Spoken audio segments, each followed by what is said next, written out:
¿Qué tal mi friend? Así está la noche en Panamá.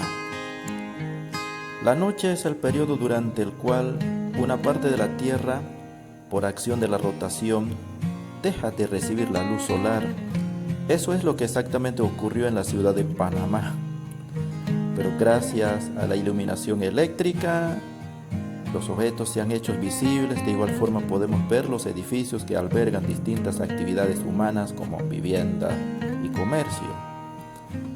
Pero mi intención es compartir brevemente con usted, amigo, sobre cómo está la situación en Panamá.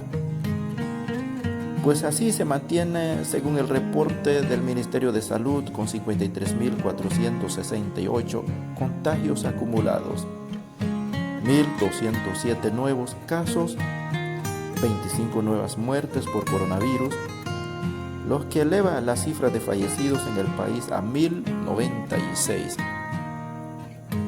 Déjame decirle, amigo, que tenemos miedo.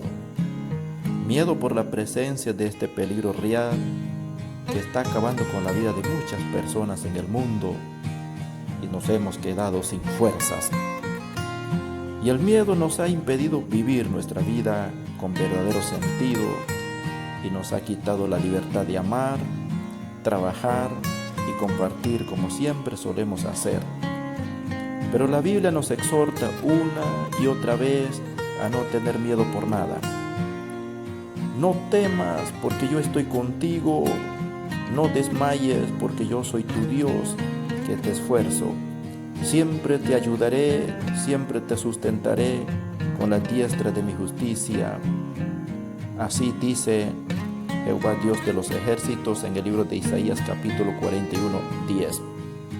Amigo, acuérdate que Jesús sana, confiemos en Él. Hasta aquí será hasta el próximo video.